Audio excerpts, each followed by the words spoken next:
हमारे हृदय में दिखाई ही नहीं देता है। वह अदृश्य रूप से जो परमात्मा है वह हमारे हृदय देश में निवास करता है। तो वह निवास हृदय में करता है और हम उसे बाहर ढूंढने की कोशिश करते हैं, तो कदापि यह संभव नहीं है। जब तक हमारा मन बाहर संसार में भटकता रहेगा तब तक परमात्मा हृदय में जो निवास करता है, जो विराजमान है, वह दिखाई नहीं देगा। उसको देखने के लिए नजर झुके तो पिया के दर्शन हो जाए।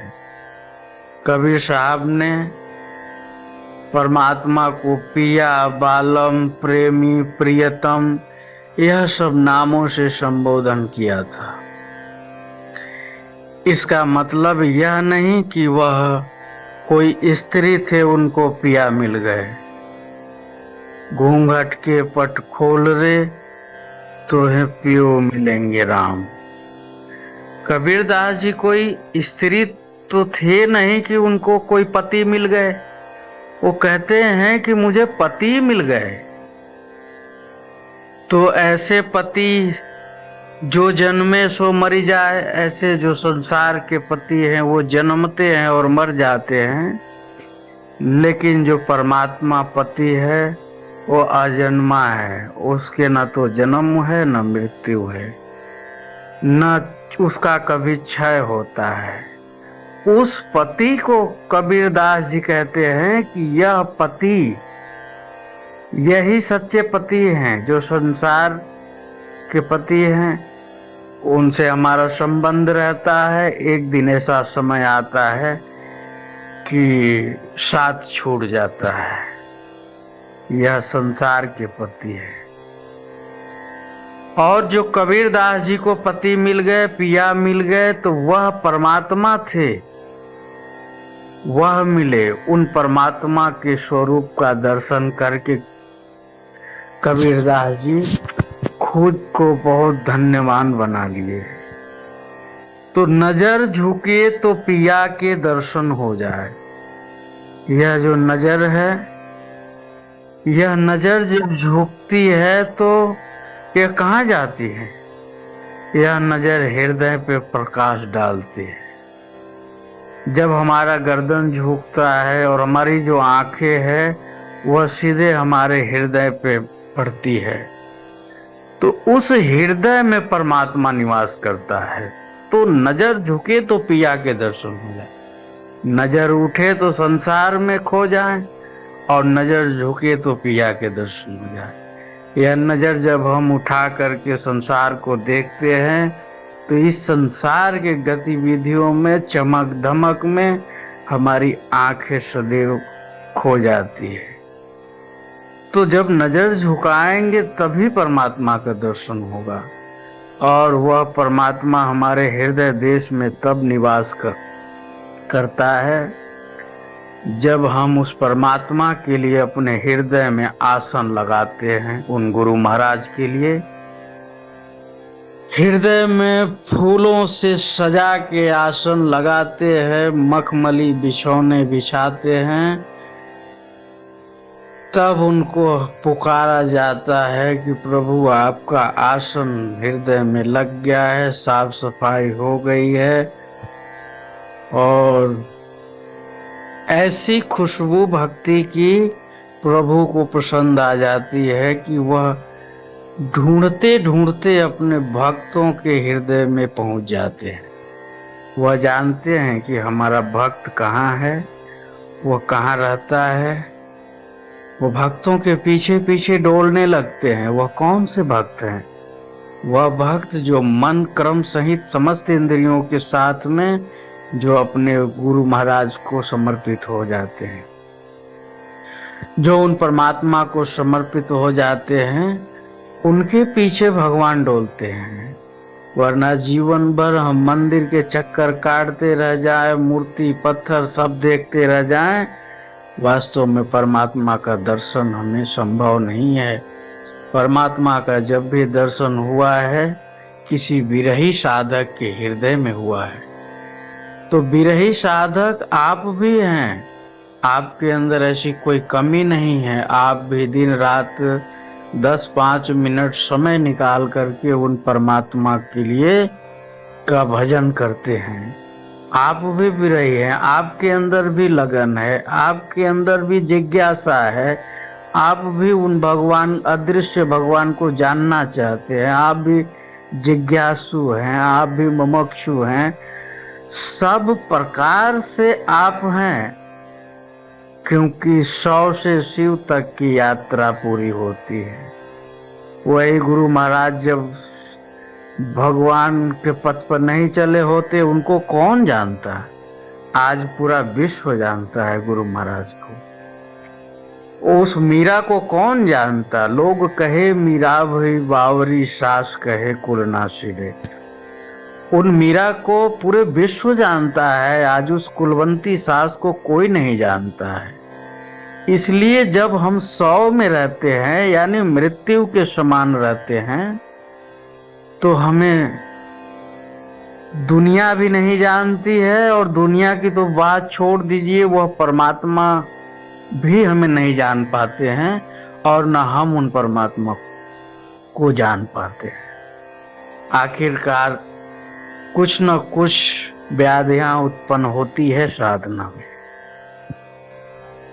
और यह व्याधियां परीक्षा कह लीजिए या प्रारब्ध कह लीजिए, कुछ भी नाम से संबोधन कर लीजिए, लेकिन जब स्थितियां और परिस्थितियां दोनों आपके प्रतिकूल होती है, तो वो कुल मिला के आपको साधना में विघ्न डालने का कार्य करती है। तो अनुकूल कब होगा? वह परिस्थिति अनुकूल कब होगी? जब आप परमात्मा को अनुकूल कर लेंगे, उन गुरु महाराज को अनुकूल कर लेंगे। वह गुरु महाराज अनुकूल कब होंगे? जब किसी संत को अनुकूल कर लेंगे। कोई विशुद्ध संत मिलेगा तो फिर आपको उन सद्गुरु के चरणों में समर्पित कर देगा, वह परमात्मा के चरणों में ले जाकर के सौंप देगा। तो भगवान जब हमारे हृदय देश में निवास करते हैं, तो आपको वह परमात्मा आराम करते हुए दिखाई देंगे।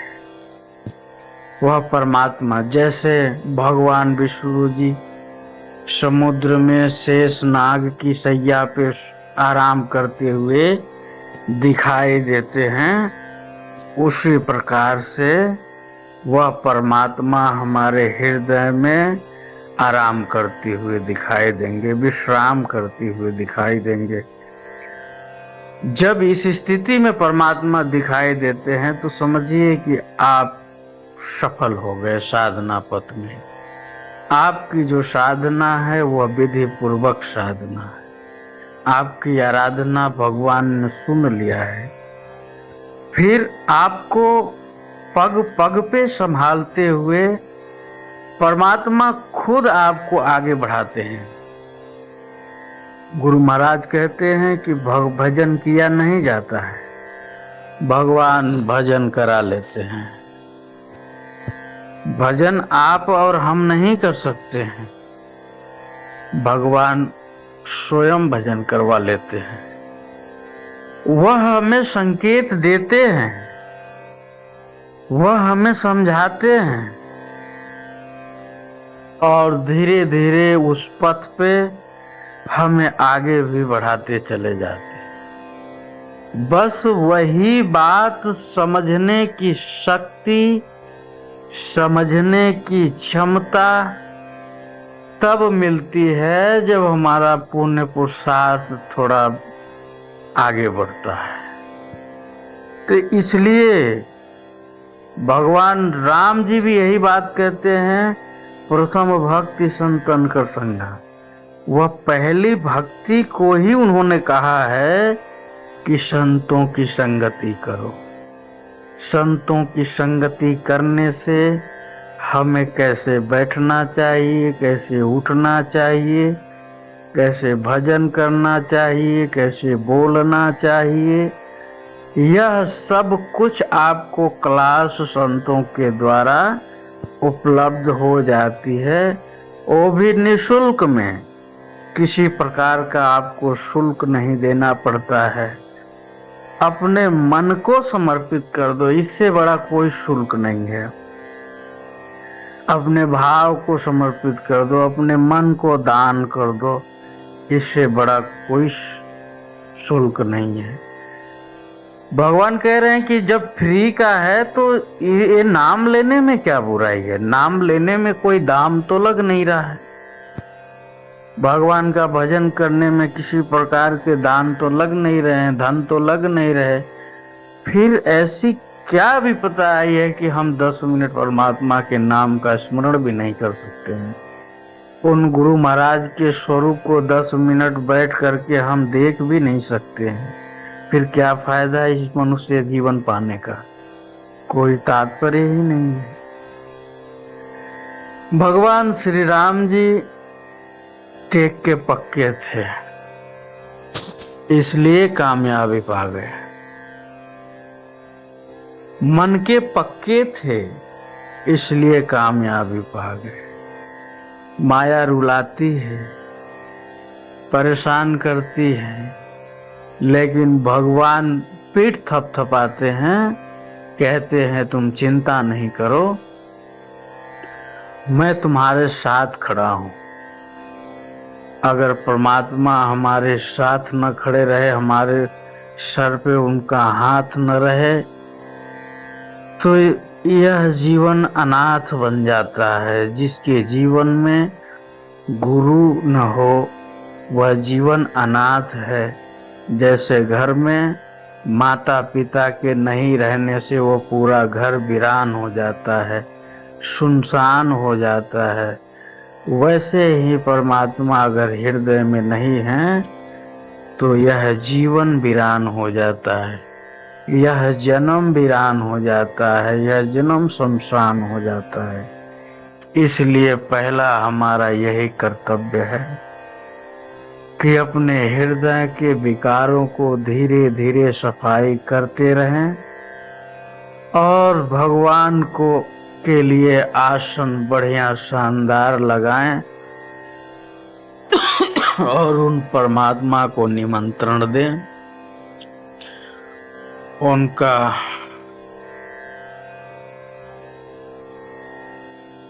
भजन करें और उनको पुकारें, प्रभु इस हृदय में निवास करिए।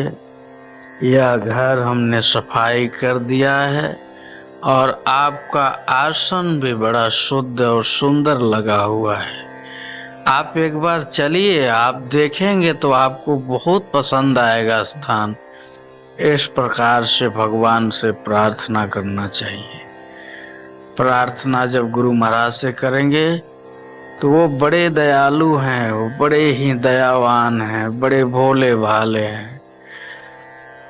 वह जरूर हमारे ऊपर कृपा करेंगे और कहेंगे अच्छा ठीक है चलो मैं चलता हूँ। आएंगे आपके हृदय में, आराम करेंगे। फिर जब भगवान आपके हृदय में ही आराम करने लगे तो फिर आपको संसार में भटकने की आवश्यकता नहीं है। आप कर्मों को करते रहिए, निरंतर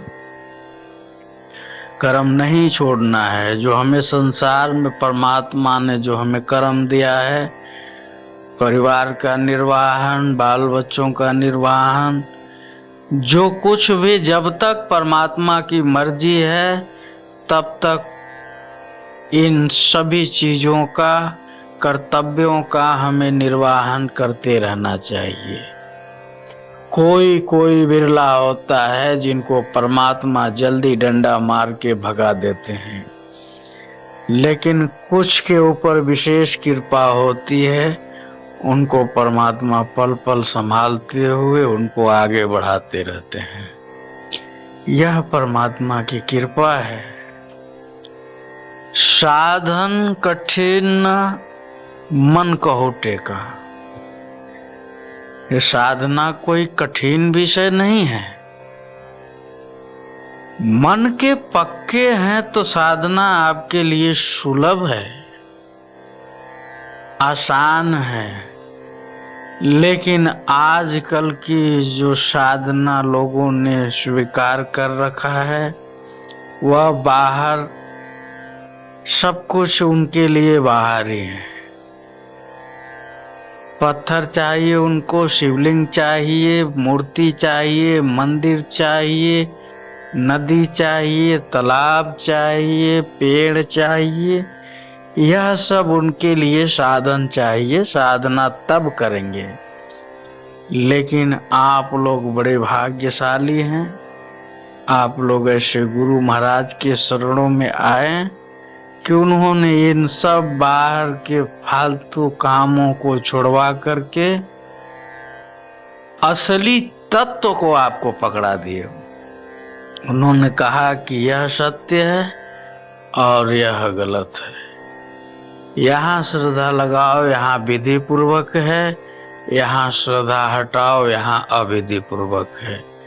आजकल चमत्कार गली गली में हो रहा है। कोई आगे पे चल के चमत्कार दिखा रहा है, कोई पानी पे चल के चमत्कार दिखा रहा है, कोई कुछ दिखा रहा है, कोई कुछ दिखा रहा है। लेकिन असली चमत्कार यह है कि आप इस पृथ्वी के ऊपर निरंतर चलते हैं। असली चमत्कार यह है कि आप सभी हाथ पांव सब कुछ से सही सलामत हैं। इस पृथ्वी के ऊपर आप कदम बढ़ा पाते हैं, चल पा रहे हैं। इससे बड़ा चमत्कार संसार में और कुछ पे नहीं हो सकता है। अगर परमात्मा यह हाथ पांव यह सब कुछ नहीं देते तो हम दुनिया का अनुभव कैसे करते। और जब उन्होंने सब कुछ हमें दिया है, आपको दिया है, बढ़िया परिवार, बाल बच्चे, सब कुछ, नौकरी धंधा, पानी, रोटी की व्यवस्था, छत की व्यवस्था, सब कुछ भगवान ने दिया है, तो उन परमात्मा का, उन गुरु महाराज का बहुत धन्यवाद करना चाहिए। और यह जो सद्गुरु होते हैं, ये कोई आपको इस जन्म में ही नहीं मिल गए हैं।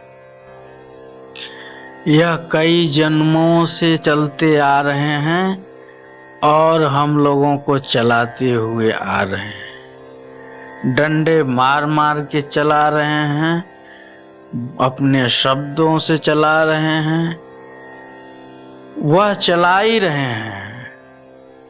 अपूर्णता के कारण परमात्मा फिर से आए हमारे जीवन में और फिर से हमें आपको डांट डांट करके रोज समझा रहे हैं कि देखो कुछ नहीं हो सकता है, भजन नहीं करोगे तो यह जो भौतिक संसाधन है यह केवल आपके लिए व्यवस्था है। और आज के युग में सभी के लिए व्यवस्था है। संत भी हैं तो संत के लिए भी यह व्यवस्था है। छत नहीं हो तो बारिश में बैठ के साधना कैसे करेंगे। वह युग गया, वह समय गया। पहले दिगंबर महात्मा लोग विचरण करते थे और साधना करते थे। आज संभव नहीं है। जैसे जैसे समय परिवर्तन हो जाता है वैसे वैसे सब कुछ परिवर्तन हो जाता है, क्योंकि यह पूरी प्रकृति परिवर्तनशील है। तो इसलिए इस प्रकृति के अंदर रहने वाले हर जीव जंतु प्राणी सब परिवर्तनशील है। सबका परिवर्तन धीरे धीरे होता रहता है। कभी आप बालक थे, धीरे धीरे सने सने बढ़ते बढ़ते युवा हुए, फिर वृद्ध हो गए, फिर शरीर छूट गया, फिर बालक हुए। यह क्रम निरंतर चलता रहता है। और यह धन और दौलत, पद प्रतिष्ठा, प्रॉपर्टी सब मिलते रहते हैं। लेकिन सज्जनों, परमात्मा का मिलना अति दुर्लभ है।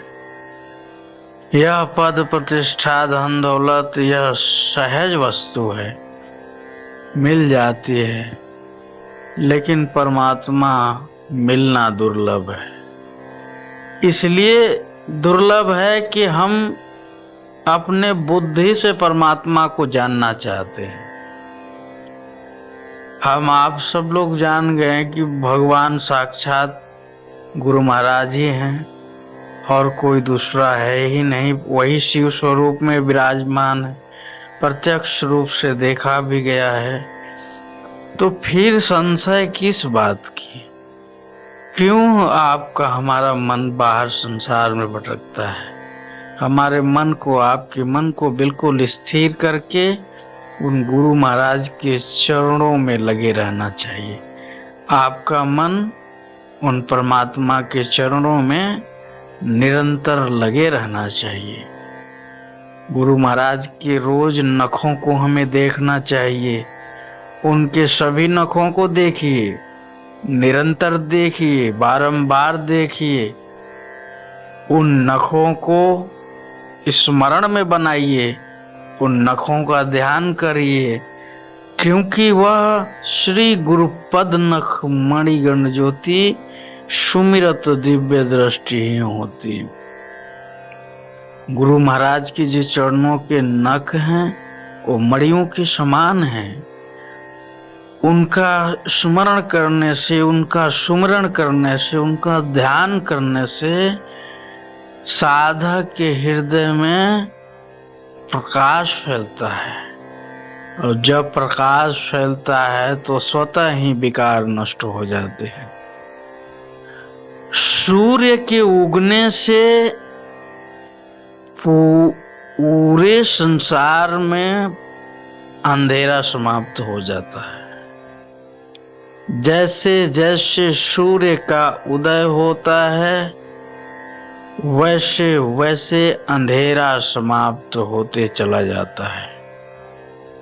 सूर्य को उगने से अंधेरा समाप्त हो जाता है, उसी प्रकार जब हमारे हृदय में परमात्मा के स्वरूप का प्रकाश फैलता है तो अपने आप अगर हमारे अंदर कुछ विकार भी है तो वह विकार धीरे धीरे धीरे धीरे नष्ट हो जाता है।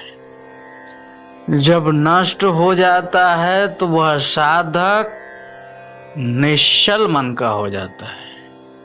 उसके अंदर जब विकारे नहीं है तो वह शुद्ध मन है, शुद्ध आत्मा है। धीरे धीरे आगे चल करके वह सब कुछ प्राप्त कर लेता है। जो कठिन विषय लगता है, दुर्लभ से दुर्लभ वस्तु को सहज प्राप्त कर लेता है। जब उन परमात्मा, उन गुरु महाराज के स्वरूप का प्रकाश हमारे हृदय में, आपके हृदय में फैलता है, जब उनके ज्ञान का गंगा, ज्ञान रूपी गंगा जब हमारे हृदय में बहाव करने लगे, ज्ञान रूपी गंगा की धारा निरंतर चलने लगे, तो हमारा मन ऐसे विशुद्ध हो जाता है, ऐसे विशांत हो जाता है। तो इसी प्रकार हमें अपने सारे कार्यों को करते हुए कोई भी कार्य हमें छोड़ने की आवश्यकता नहीं। सभी कर्म को करते रहिए। उन कर्मों से 10 मिनट 5 मिनट समय निकाल करके उन गुरु महाराज के बताए हुए मार्ग पे चलते रहिए। और एक ही मूल तत्व है, वो है सद्गुरु। वह सद्गुरु जैसे पेड़ है ना, पेड़ का जो मेन जड़ और तना होता है वह सद्गुरु होते हैं, वो गुरु महाराज होते हैं। और संत जो हमारे जैसे लोग हैं, जो उनके शिष्य हैं, उनका अनुसरण करते हैं, वह होते हैं पत्ते। तो उन पेड़ के ऊपर हर वर्ष पतझड़ आते हैं। पतझड़ आएंगे, सब चले जाते हैं, फिर से नए उगते हैं, और उनमें से भी कुछ पत्ते रह जाते हैं, गिने चुने रह जाते हैं। आंधी आती है, बहुत सारे पत्तों को उड़ा ले जाती है, लेकिन वह तना, वह जड़ वहीं का वहीं मजबूत रहता है। उसको हिलाने के लिए कोई शक्ति नहीं है। यह बाहरी पेड़ नहीं है कि कोई आंधी में उखड़ के चला जाएगा। वह सद्गुरु हैं जो कभी भी समाप्त होने वाले नहीं हैं। उनका प्रकाश इस सृष्टि में कभी समाप्त होने वाला नहीं है। तो इसलिए वह सद्गुरु जो हैं वह मेन मजबूत तना है, जड़ है, और हम लोग जो हैं उनके अनुयायी जो हैं वो पत्ते हैं। हमारे जैसे हजारों पत्ते उगते हैं और हजारों पत्ते चले जाते हैं। तो इसलिए हमारे पास श्रद्धा लगाएंगे तो हमारे पास कोई अगर अच्छा संत हो तो वो जुड़ा रहेगा भगवान से, लेकिन बहुत सारे संत हवा में ही उड़ जाते हैं। तो हमारे पास श्रद्धा स्थिर करने और लगाने से अच्छा है उन गुरु महाराज में अपनी श्रद्धा को ही स्थिर रखना चाहिए। हाँ, संतों की सेवा अवश्य करना चाहिए। अगर कोई भूखे है तो भोजन करा देना चाहिए। जैसे भी सेवा बने वैसे सेवा आपको करना चाहिए। आपका यह कर्तव्य है, आपकी गुरु परंपरा है, आपके गुरु महाराज की मर्यादा है। उन मर्यादाओं को कभी भी हमें नहीं तोड़ना चाहिए। संत भी आपके ही हैं, भगवान भी आपके ही हैं।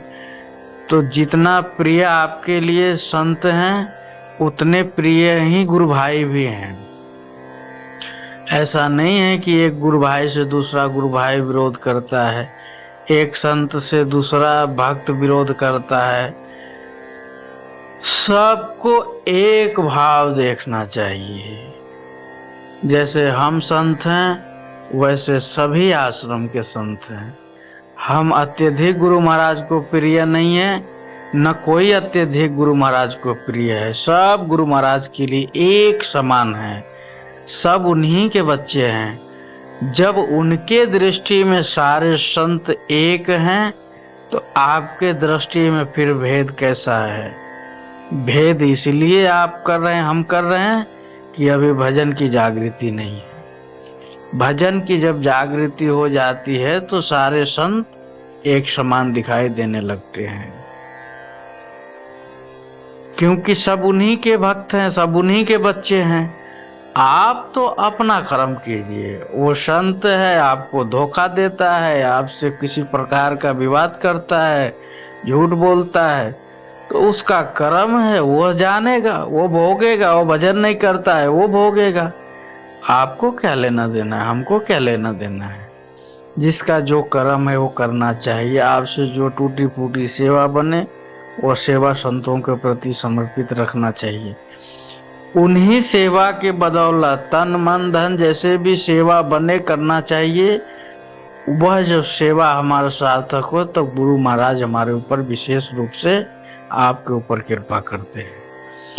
हम यह नहीं कहते कि आप पूरे संसार का सब कुछ छोड़ करके भगवान के चरणों में लग जाइए। सब कुछ करते हुए लगे रहिए परमात्मा के चरणों में, तब उनके कृपा का आनंद देखिए। और सबसे मुख्य चीज जो भजन है, भगवान ने बताया है, उन भजन को हमें कभी भी नहीं छोड़ना चाहिए।